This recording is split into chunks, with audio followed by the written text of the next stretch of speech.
के होते तो हाफ नहीं होते, दिल्ली में पूरी तरह से यूं साफ नहीं होते, परिवार की गुलामी में राज्य को भूल गए, ऐसे गुनाहगारों के गुनाह कभी माफ नहीं होते। बड़ा दुर्भाग्य राजस्थान का, ये 5 साल तक केवल एक विषय को लेकर घूमते रहे, राजस्थान के आरसीपी को, हमारी भारत सरकार को, हमारी पार्टी को पानी पी पी कर गाली निकालते रहे, तंज कसते रहे, कोसते रहे। ये दादा दादी का विषय नहीं है, ये विषय आंख में आंख मिलाकर आमना सामना करने का विषय है। करप्शन हुआ, अगर इसका जांच प्रॉपर तरीके से हो जाए तो इनका एक नेता और एक अधिकारी का बच्चा। कांग्रेस ने लगातार 5 साल इतना का पाप कमाए हैं, अगर उन पापों का जिक्र करूंगा तो मेरी बात समाप्त होगी। तो हिंदू होने का फर्ज निभा लेते, राष्ट्र प्रेम में डूबकर कोई नारा लगा देते, दरगाह पर जाना ठीक है वोट बैंक के लिए, पर हिंदू बनकर एक बार कुंभ तो नहा लिए होते।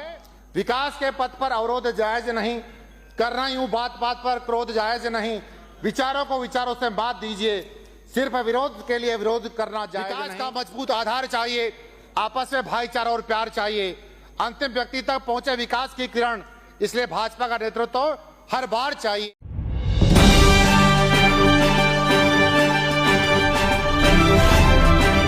आपकी बार शानदार और जानदार बजट के लिए राजस्थान के यशस्वी नेता हमारे लोकप्रिय मुख्यमंत्री आदरणीय भजनलाल शर्मा जी को, हमारे वित्त मंत्री आदरणीय दिया कुमारी जी को बहुत बहुत धन्यवाद देना चाहता हूं कि राजस्थान की 8 करोड़ जनता का, हर कौम का आपने ख्याल रखने का प्रयास किया है। विपक्ष गायब है, उनके लिए कुछ कहना भी चाहता हूं मैं। अच्छे कर्म किए होते तो हाफ नहीं होते, दिल्ली में पूरी तरह से यूं साफ नहीं होते, परिवार की गुलामी में राज्य को भूल गए, ऐसे गुनाहगारों के गुनाह कभी माफ नहीं होते। हमारे सभापति महोदय, 18 से 23 के बीच में जो गत कांग्रेस शासन में अशोक गहलोत जी की सरकार में जितने बजट की घोषणा है उनका मैं अध्ययन कर रहा था, और कुछ मैं ऐसे विषय आपके सामने रखना चाहता हूं कि 2020-21 में इनकी सरकार में 364 योजनाओं को स्वीकृत किया गया था, मात्र 261 योजनाओं का काम हुआ, बाकी उस काम को पूरा नहीं कर पाए। 2021-22 में 951 इन्होंने योजनाएं स्वीकृत की थी, जिसमें मात्र 601 योजनाओं पर पूरा काम कर पाए। माननीय सभापति महोदय, 2022-23 में तो 1028, जिसमें मात्र 481 योजनाओं पर यह काम पूरा कर पाए, और 2023-24 में तो चुनावी वर्ष था, बड़ा ताल ठोकर इन्होंने घोषणा करी, 1426 योजनाएं इन्होंने स्वीकृत करी, जिसमें मात्र 284 योजनाएं पे काम कर पाए। बड़ा दुर्भाग्य राजस्थान का, ये 5 साल तक केवल एक विषय को लेकर घूमते रहे, राजस्थान के आरसीपी को, हमारी भारत सरकार को, हमारी पार्टी को पानी पी पी कर गाली निकालते रहे, तंज कसते रहे, कोसते रहे, 5 साल में 1 रुपए का काम नहीं कर पाए। मैं सभापति महोदय निवेदन करना चाहता हूं, मैंने इनके कुछ परसेंटेज के आधार पर कुछ आंकड़े निकाले हैं, उसमें टोटल इनकी योजनाएं जो स्वीकृत हुई थी 4148, उसमें काम कितना कर पाए 1935, और मात्र इन्होंने 47% काम किया। ये राजस्थान के लिए जो हमेशा ये करते हैं, बार बार हमारी पार्टी को कोसते रहते हैं, ये दादा दादी का विषय नहीं है, ये विषय आंख में आंख मिलाकर आमना सामना करने का विषय है। जब उनके पास कोई विषय नहीं, कोई विजन नहीं, और मैं इतना कह सकता हूं सदन को इसलिए छोड़कर चले गए कि उनके पास कोई राजस्थान को लेकर और राजस्थान की जनता ने जो उनको मैंडेट देने का जो काम किया था उसका पान करने का काम किसी ने किया है तो विपक्षी दल ने किया है। इसलिए महोदय, अगला जो मैं विषय रखना चाहता हूं, जो प्रगतिशील कार्य थे जो इन्होंने प्रयास किया था, उसमें मात्र 35% काम कर पाए, यानी किसी बच्चे को एग्जाम में पास होने के लिए 36% मार्क्स चाहिए, लेकिन 1% मार्क्स इनके उसमें भी कम रहे। ऐसी हालत कांग्रेस की सरकार की रही, और ऐसे बहुत सारे मेरे पास इनके डॉक्यूमेंट भी, आंकड़े भी हैं, बहुत सारे विषय जो राजस्थान में इनके सरकार में जो बिजली का मुद्दा हमेशा छाया रहता था, अंधकार में राजस्थान डूबा, किसान को, कंज्यूमर को, आम आदमी को बिजली चाहिए, लेकिन मैं बिजली के संदर्भ में निवेदन करना चाहता हूं इन्होंने छबड़ा में 1320 मेगावाट का वह उत्पादन का कार्य प्रारंभ करने के लिए इन्होंने अपने बजट में कहा था। काली सिंध में 800 मेगावाट, बाढ़ में 1100 मेगावाट बिजली उत्पादन की बात इन्होंने कही थी। कुल मिलाकर 3220 मेगावाट बिजली उत्पादन की बात कही थी अपने बजट में, लेकिन सभापति महोदय एक पर भी ये उत्पादन का कार्य नहीं करा पाए। इस कारण से राजस्थान की जनता 5 साल तक अंधेरे में डूबती रही। मैं बहुत निवेदन करना चाहता हूं, उद्योग विभाग के मैंने कुछ आंकड़े उठाए। इन्होंने जितने उद्योग विभाग में विकास कैसे संभव हो सकता है जब तक राजस्थान का विकास नहीं होगा, जब तक खेत और खलिहान का विकास नहीं होगा, जब तक गांव में उद्योग नहीं लगेगा तो राजस्थान का विकास भी कैसे संभव है। लेकिन मैं आग्रह करना चाहता हूं, ऐसे बहुत सारे इन्होंने प्रोजेक्ट इन्होंने बजट में घोषित किए। आप 21-22 में 31 ऐसी परियोजना इन्होंने उठाई और साथ में 2023-24 में 31 औद्योगिक क्षेत्रों की इन्होंने घोषणा की थी। कुल मिलाकर 71 इन्होंने औद्योगिक सेक्टर घोषित किए, जिसका एक का काम ये प्रारंभ नहीं कर पाए। ये इनके कार्यकाल के नमूने बताना चाहता हूं। महोदय, ऐसे बहुत सारे विषय मेरे पास, कुछ पानी को लेकर मैं चर्चा करना चाहता हूं। राजस्थान पानी के संकट से बहुत त्रस्त है। मैं से विधानसभा क्षेत्र विराटनगर से आता हूं, जहां पर वास्तव में पीने का पानी नहीं है। हम जब 1000 फीट तक भी बोर करवाते तो वहां पानी निकलता नहीं है।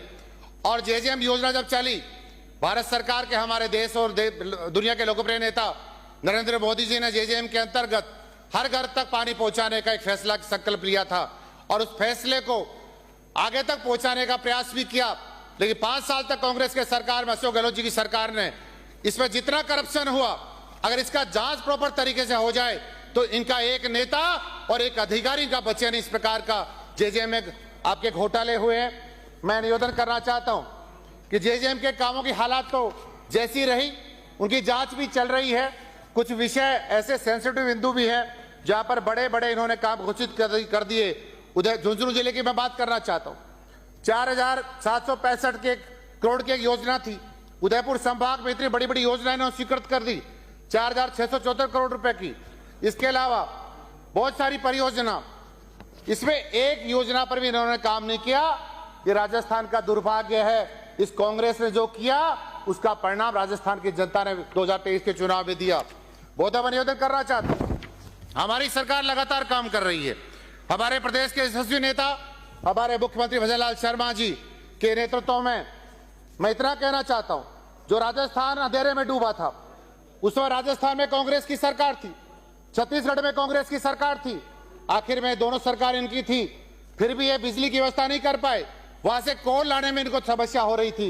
लेकिन प्रदेश के मुख्यमंत्री माननीय भजनलाल शर्मा जी के बनने के बाद हमने व्यवस्था करी और राजस्थान में कोल की व्यवस्था करी। उसके कारण से राजस्थान में आज बिजली उत्पादन का कार्य बहुत अच्छे से चल रहा है। महोदय, मैं एक बात कहना चाहता हूं, कांग्रेस ने लगातार 5 साल इतना पाप कमाए हैं। अगर उन पापों का जिक्र करूंगा तो मेरी बात समाप्त नहीं होगी, लेकिन मैं 2 लाइनें कहकर अपनी बात को आगे बढ़ाना चाहता हूं। कभी तो हिंदू होने का फर्ज निभा लेते, राष्ट्र प्रेम में डूबकर कोई नारा लगा देते। दरगाह पर जाना ठीक है वोट बैंक के लिए, पर हिंदू बनकर एक बार कुंभ तो नहा लिए होते। मैं उनको सलाह भी देना चाहता हूं, जो 5 साल में उन लोगों ने पाप कमाए उस पर उनको कुछ पुण्य करने की आवश्यकता भी थी। बहुत निवेदन करना चाहता हूं, वर्तमान सरकार में हमने राजस्थान में बिजली का उत्पादन अच्छा हो। हमारी सरकार ने, प्रदेश के मुख्यमंत्री महोदय ने एक संकल्प लिया है, हमारे प्रदेश के किसान को और हमारा जो देशवासी प्रदेशवासी है उसको दिन में बिजली कैसे मिल सकती है। 2027 तक हमारी सरकार ने संकल्प लिया है कि हम दिन में बिजली किसान को और कंज्यूमर को देंगे। इतनी बड़ी योजना बनाकर आपने, हमारी सरकार ने आवश्यकता के अनुसार लगभग 3325 मेगावाट कोयला आधारित एवं 28,500 मेगावाट अक्षय ऊर्जा के आधारित परियोजनाओं का उत्पादन करने के लिए, और साथ साथ मैं आग्रह करना चाहता हूं, राजस्थान विद्युत उत्पादन निगम द्वारा केंद्रीय सार्वजनिक उपक्रमों के साथ 35,138 मेगावाट की ऊर्जा उत्पादन परियोजनाओं के लिए आप कितना बड़ा बजट, 1,58,800 करोड़ रुपए, और साथ ही प्रसारण तंत्र के सुदृढ़ीकरण के लिए राजस्थान विद्युत प्रशासन निगम के साथ पावर ग्रिड के मध्य 10,000 करोड़ का एमओयू हमारी सरकार ने किया है। मैं इतना कह सकता हूं, आज तक राजस्थान के इतिहास में बिजली विभाग का सबसे बड़ा एमओयू है। मैं भजनलाल शर्मा जी का बहुत बहुत धन्यवाद देना चाहता हूं। साथ ही मैं निवेदन करना चाहता हूं, किसानों के लिए ये कांग्रेस के लोग हमेशा किसान के नाम पर राजनीति करते आए हैं, हमेशा किसान को गुमराह करके वोट मांगते आए। मैं माननीय सभापति महोदय कहना चाहता हूं, देश को आजादी 75 साल हो गए और 75 साल में कहते रहे, और ईमानदारी से अगर मैं किसान का बेटा हूं, मैं भी कहना चाहता हूं, हिंदुस्तान का किसान बहुत भोला भाला है। ये किसान इस धरती माता का सीना चीरकर अनाज पैदा करने का काम कोई करता है, हिंदुस्तान का किसान करता है, और हमारे हिंदुस्तान की जनता का पेट पालने का काम भी हिंदुस्तान का किसान करता है। उसके नाम पर राजनीति करते रहे, किसान को कभी दिया नहीं, किसान का भी सम्मान किया नहीं। इनकी सरकार में सैकड़ों किसान भाइयों ने आत्महत्याएं करी थी, किसान के नाम पर इन्होंने कुछ नहीं करा। लेकिन मैं बहुत बहुत धन्यवाद देना चाहता हूं हमारे लोकप्रिय प्रधानमंत्री जी को और राजस्थान के हमारे लोकप्रिय मुख्यमंत्री आदरणीय भजनलाल शर्मा जी को, जिन्होंने किसान का सम्मान करने का काम किया। मैं एक बात कह सकता हूं, 2000 से उसका घर तो नहीं चल सकता, लेकिन सभापति महोदय 2000 उससे भी ज्यादा है, जिससे कि किसान का सम्मान करके उसको उसके विकास को आगे बढ़ाने में किसान के लिए सार्थक होगा, ऐसा सम्मान हमारी सरकार ने करने का प्रयास किया है। महोदय हमेशा कहते थे हमारे किसानों की फसलों का बीमा करेंगे, उस पर भी कांग्रेस हमेशा राज करती रही, लेकिन उन्होंने कभी किसान का सम्मान किया नहीं। हमारी सरकार ने किसानों की फसलों का बीमा भी किया और पीएम किसान सम्मान निधि के साथ साथ ये फसल बीमा भी चलता रहा, और साथ साथ स्वतः फसल गिरदावरी की सुविधा उपलब्ध कराए जाने के लिए मैं आग्रह करना चाहता हूं सभापति महोदय, आप भी किसान के बेटे, आपने भी देखा है, आप कोटा क्षेत्र से आते हो, जब जमाबंदी की नकल लाने के लिए जाते थे इनके शासन में, तब भी किसान को ठगा जाता था, लूटा जाता था। लेकिन हमारी सरकार ने, भजनलाल जी शर्मा की सरकार ने ये सारी चीजें ऑनलाइन कर दी, इसमें हमारे किसान को अब ज्यादा परेशान नहीं होना पड़ेगा। और मैं सभापति महोदय निवेदन करना चाहता हूं, आगामी वर्ष में 35 लाख से अधिक किसानों को 25,000 करोड़ रुपए का ब्याज मुक्त फसली ऋण वितरण करने का हमारी सरकार ने लक्ष्य रखा है।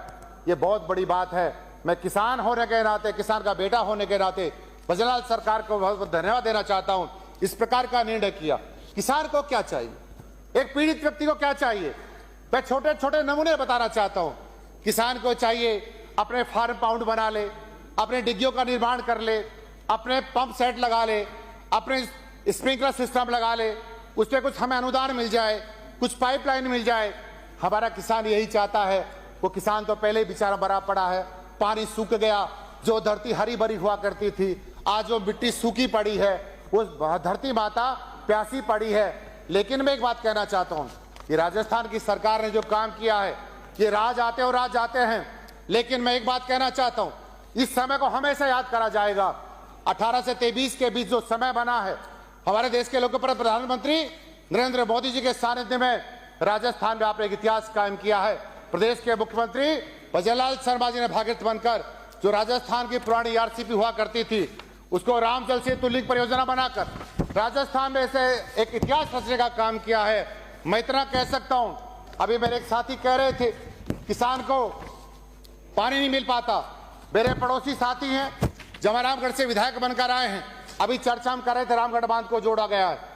मैं इनसे कह ही रहा था, 1 साल बाद आप भी जुड़ जाएंगे, और 3 साल के अंदर अंदर राजस्थान के मुख्यमंत्री भजनलाल शर्मा जी ने मेरे विराटनगर 3 बड़े बांधों को जोड़ने का काम भी किया है।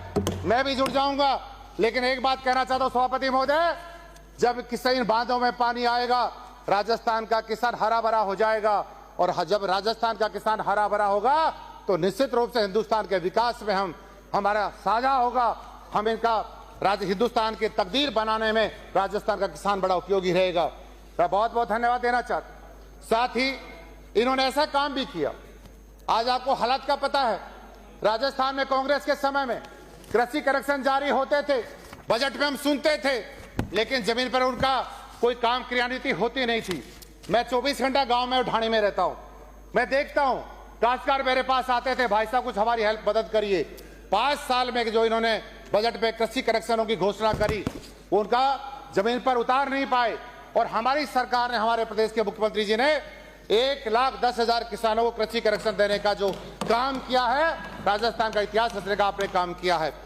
साथ ही ऐसे छोटे छोटे बिंदु प्रदेश के मुख्यमंत्री जी, मैं इसलिए कहना चाहता हूं, ग्रामीण क्षेत्र के हैं, किसान के बेटे हैं, धरती पुत्र हैं, आध्यात्मिक व्यक्ति हैं, हमेशा सनातनी बनकर हमेशा अपने संगठन में काम किया है। इस व्यक्ति को सब चीजों का ध्यान है। ऐसे छोटे छोटे विषयों को जोड़ने का आपने ये काम किया है। जैसे आपके मुख्यमंत्री निःशुल्क बिजली योजना के अंतर्गत आपने निःशुल्क सोलर प्लांट्स लगाकर 145 यूनिट्स बिजली प्रति माह निःशुल्क देने का फैसला आपने किया। ऐसे बहुत सारे, मैं दो बातों के साथ अपनी बात को आगे बढ़ाता हूं। विकास के पथ पर अवरोध जायज नहीं करना, यूं बात बात पर क्रोध जायज नहीं, विचारों को विचारों से बात दीजिए, सिर्फ विरोध के लिए विरोध करना जायज नहीं। ये मैं विपक्ष खाली पड़ा है इनके लिए कहना चाहता हूं, क्योंकि आज सदन में चौकी बार है। और महोदय, मैं निवेदन करना चाहता हूं, अभी मैं बात कर रहा था रामजल सेतु की, 9,416 करोड़ रुपए की आपकी स्वीकृति निकल चुकी है, 12,064 करोड़ की निविदाएं जारी है, 12,807 करोड़ रुपए की स्वीकृति जारी होगी। और मैं ऐसे मेरे पुराने बराबर के साथी जो पड़ोसी इलाके से आते हैं, मैं उनको बधाई भी देना चाहता हूं, क्योंकि आपका इस सेकंड फेज में काम होने वाला है। मैं आपके बाद अगला फेज आएगा उसमें जुड़ दूंगा। और साथ साथ मैं निवेदन करना चाहता हूं, जेजेएम की मैंने बात रखी, जेजेएम का जिक्र तो मैंने पहले कर भी दिया, लेकिन जेजेएम के लिए एक बात और कहना चाहता हूं। हमारे यहाँ जेजेएम की लगभग मेरे यहाँ 120 योजनाएं अभी निर्माणाधीन पड़ी थी, लेकिन उस पर एक कोर्ट स्टे आ गया किसी कॉन्ट्रैक्टर के माध्यम से। मैं सभापति महोदय आपके माध्यम से भी कहना चाहता हूं, लगभग 60% काम उनमें हुआ है, आगे काम हो नहीं रहा। 2.5 साल से जो कांग्रेस शासन में जो करप्शन हुआ था उसके समय से पेंडिंग पड़ी है, आधी टंकियों का निर्माण हो गया। मैं सभापति महोदय आपके माध्यम से मुख्यमंत्री महोदय से भी आग्रह करना चाहता हूं और जलदाय मंत्री महोदय आपसे भी आग्रह करना चाहता हूं, इसका जिस प्रकार बैठकर समाधान हो सकता है समाधान करिए। और जो टंकियां खड़ी हो गिर जाएंगी, क्यों पाप कांग्रेस ने कमाया है, करप्शन उनके राज में हुआ है, और कहीं ना कहीं उसके छींटे हम पर भी इसलिए आएंगे क्योंकि जिन लोगों ने टंकियां आधी खड़ी कर दी वो कभी गिर गई तो कैजुअलिटी वहां हो सकती है। इसे जेजेएम पर आपको विचार करने की आवश्यकता है। साथ ही महोदय निवेदन करना चाहता हूं, हमारी सरकार ने 6,091 करोड़ रुपए व्यय कर 11,17,000 परिवारों को नल से जल उपलब्ध कराने की व्यवस्था हमारी सरकार ने की है। महोदय, बहुत सारे विषय रखना चाहता हूं, जैसे मैं इतना आग्रह करना चाहता हूं आपके माध्यम से, एक उदाहरण के रूप में मेरे विराटनगर में ड्राई जोन है, पीने का पानी नहीं है। कोई विधायक 5 ट्यूबवेल मांगता है, कोई 10 मांगता है, मेरे तो 1,000 फीट तक पानी नहीं है। मैं तो हमेशा सरकार के पास, मेरे पास 5 साल में एक काम रहेगा, मैं कहा सड़कें मुझे चाहे मत दीजिए, मेरे गांव में पीने का पानी, जो कांग्रेस ने 5 साल में कोई योजना नहीं बनाई। इसलिए मैं सदन के माध्यम से, मैं सभापति महोदय आपके माध्यम से सरकार से आग्रह करना चाहता हूं कि ऐसे हमारे ट्यूबवेल्स लगाकर भी मेरे विराटनगर में पीने का पानी उपलब्ध हो पाएगा। साथ साथ मेरा पावटा है जिसमें अमृत 2 योजना के अंतर्गत उसमें कुछ काम होगा तो मेरा पीने का पानी मिलेगा। मेरे यहाँ एक घर गांव में पर डे के 500-500 टैंकर किराए से मंगवाकर हमारे काश्तकार भाई पीने का पानी लेने का काम करते। इतना बड़ा संकट में मैं हूं। महोदय, आगे मैं निवेदन आपसे करना चाहता हूं कि राजस्थान के मुख्यमंत्री जी ने और विशेषकर मैं साथ साथ हमारे प्रदेश की वित्त मंत्री महोदया ने इतने सारे विराटनगर में तोहफे दिए हैं। मैं बहुत बहुत साधुवाद देता हूं, बहुत धन्यवाद देना चाहता हूं कि आपने विराटनगर में नगर पालिका मुझे सीवरेज देने का काम किया। एक मेरा ऐसा विराटनगर जो पौराणिक नगरी है, जिसमें अशोक सम्राट ने 300 दिन तक रहकर आध्यात्मिक रूप से जुड़ने का काम किया था, जहां पर पांडवों ने ज्ञातवास बिताया था, वो विराटनगर है। ऐसे पौराणिक नगरी में आपने सीवरेज का काम दिया है, मैं बहुत बहुत धन्यवाद देना चाहता हूं। विराटनगर में आपने एक अच्छा काम दिया, आधुनिक बस स्टैंड बनने का निर्माण होगा, उसके लिए बहुत बहुत साधुवाद देना चाहता हूं। विराटनगर में जो उपखंड कार्यालय है, पंचायत समिति है, नगर पालिका है, वह आपने उपजिला अस्पताल की घोषणा भी आपने इस बजट में की, मैं बहुत बहुत धन्यवाद देना चाहता हूं। और साथ ही पावटा में मेरे किसानों का क्षेत्र है, 27 हम बोलते हैं, पावटा में कोई मंडी नहीं होती थी और सरकार ने, प्रदेश के मुख्यमंत्री जी ने और दिया जी ने, दोनों ने मिलकर मेरे पावटा में एक आदर्श विकसित रूप से कृषि उपज मंडी की घोषणा आपने की है, उसके लिए मैं बहुत बहुत धन्यवाद देना चाहता हूं।